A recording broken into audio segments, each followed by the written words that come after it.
इत्तिफाक ban सुन्ना व शिया, हमारे दोनों के दरमियान हजरत अली मुत्तफकुन अलैहि आले बैत के अफराद में से है। तो जब यहाँ हदीस के अंदर, बुखारी की हदीस के अंदर है हजरत अली मौजूद था, अल इरशाद के अंदर हजरत अली मौजूद था, सुलैम इब्न कैस के अंदर हजरत अली रजी अल्लाह तआला अन्हु मौजूद था। जब हजरत अली रजी अल्लाह तआला अन्हु मौजूद थे तो मैंने इनके लिए साबित कर दिया कि इख्तिलाफ करने वाले कौन थे, इख्तिलाफ करने वाले आले बैत थे। और सिर्फ इख्तिलाफ नहीं, बल्कि जो हजरत उमर ने फरमाया आले बैत में से कुछ लोगों ने वही फरमाया। हजरत उमर ने हस्बुना किताबुल्लाह फरमाया और ये सब अग्री करते हैं कि उन्होंने ये फरमाया हस्बुना किताबुल्लाह। और उन्होंने ये भी फरमाया गलबा अलैहिल वजअ। और एक इख्तिलाफी जुमला है जो ये आगे इंशाल्लाह हम जाकर उस पर बात करेंगे, हजरा, कि क्या हजरत उमर ने ये लफ्ज बोला। अगर हम जिस तरह कहते हैं ना कि अला सबील तनाजुल, हम मान लेते हैं एक मिनट के लिए कि हजरत अली ने, हजरत उमर ने वो फरमाया, तो रिवायत के अंदर साफ है कि अहले बैत का वो तबका जो नहीं देना चाहते थे, वो कहते थे कि कलम दवात न दो, उन्होंने वही कहा जो हजरत उमर ने कहा। अगर हजरत उमर काफिर तो अस्तगफिरुल्लाह, इसके उसूल के मुताबिक वो भी। अगर हजरत उमर मुनाफिक तो इनके उसूल के मुताबिक वो भी। अगर हजरत उमर मुर्तद तो अस्तगफिरुल्लाह, नऊजुबिल्लाहि मिन ज़ालिक, नऊजुबिल्लाहि मिन ज़ालिक, तो वो उन्हीं पर। क्यों? रिवायत साफ है, वमिनहुम, और उनमें से बाज वो थे जिन्होंने फरमाया जो उमर ने फरमाया। ये इसने एक झूठी बात पकड़ रखी है कि अहले बैत ने मुखालिफत किया। और भाई अहले बैत का क्या मतलब है? बैत का मतलब है घर, अहल का मतलब है घर में हाजिर अफराद। कहता है ये मेरे लिए साबित करो। अहले बैत के लुगवी माने भी होते हैं भाई। लुगवी माना उसका क्या है? लुगवी माना क्या है? अहल का मतलब है हाजिरीन, वहां पे हाजिर अफराद। बैत का मतलब है घर, घर में हाजिर अफराद।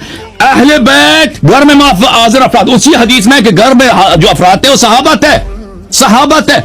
आपके अपने कुतुब से कोई हदीस दिखाओ ना, अपने कुतुब से कोई हदीस दिखाओ कि वहां पर इमाम हसन, इमाम हुसैन अलैहिस्सलाम ने रसूलुल्लाह सल्लल्लाहु अलैहि वसल्लम के हुक्म से की मुखालिफत किया, या अली अलैहिस्सलाम ने कभी नबी सल्लल्लाहु अलैहि वसल्लम के हुक्म की मुखालिफत किया। जो हदीस आपने दिखाया है वो ये है, किताब सुलैम में है, मुलाहिजा करें, वो ये है भाई साहब कि किताब सुलैम में, आपने तो अरबी भी शायद पढ़ना नहीं था, मुश्किल है आपके लिए, आपने उसका इंग्लिश पढ़ लिया। उसमें वाज़ेह तौर पर यह है कि ये तलहा उस वक्त फ़क़ाल साहिबुक, उमर तेरे साथी ने कहा था, इन्न नबी अल्लाह यहजुर। अगर सुलैम की हदीस से इस्तिदलाल करते हो तो सुलैम की हदीस, उसी हदीस में लिखा है कि नबी सल्लल्लाहु अलैहि वसल्लम के मुकाबले में उमर ने कहा था कि नबी अल्लाह यहजुर, नबी सल्लल्लाहु अलैहि वसल्लम हज़ियान कह रहे हैं, हज़ियान कह रहे हैं, अच्छा बेहुदा बातें कह रहे हैं। तो जब तुम लोग निकले थे तो उस रात को रसूलुल्लाह सल्लल्लाहु अलैहि वसल्लम ने मुझ पे सहीफा लिखवाया, उसमें 12 इमामों के नाम लिखाए कि उसमें से पहला इमाम मैं हूं, और उस मेरे बाद इमाम हसन, मेरे बाद इमाम हुसैन, और 12 इमाम और सलमान अबू ज़र सब ने शहादत दी कि जी हाँ लिखा है था, हम शाहिद थे वहां पर। अब आप कहते हैं, अब देखो मैं हैरान रह गया हूं जहालत की समंदर पर, इस बेइंतहा जहालत पर। कहते हैं कि नबी सल्लल्लाहु अलैहि वसल्लम ने तो वसीयत लिख दी, तो सहाबा कैसे गुमराह हो गए? और सहाबा, नबी, पहली बात है कि नबी सहाबा नबी के वसीयत लिखने से गुमराह हो गए, पहले गुमराह हो गए।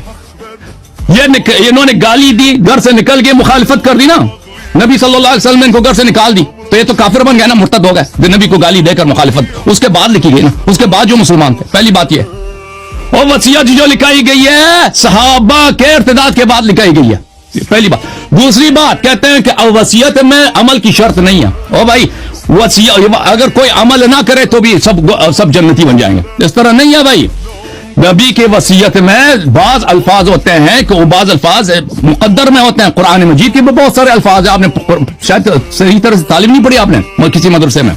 आपको पता होना चाहिए कि अहादीस में, रिवायात में, आयात में बहुत सारे अल्फाज तकदीर में होते हैं कि अगर उन्होंने फरमाया कि मैं ऐसी वसीयत लिखूंगा कि कोई गुमराह ना होगा, कि कोई माने ना माने गुमराह ना होगा, इसका मतलब ये नहीं है। इसका मतलब ये अगर लोग मान ले तो गुमराह होगा ना, अगर कोई ना माने तो गुमराह, इसका मतलब ये नहीं है। बहरहाल वो आपकी नादानी और जहालत।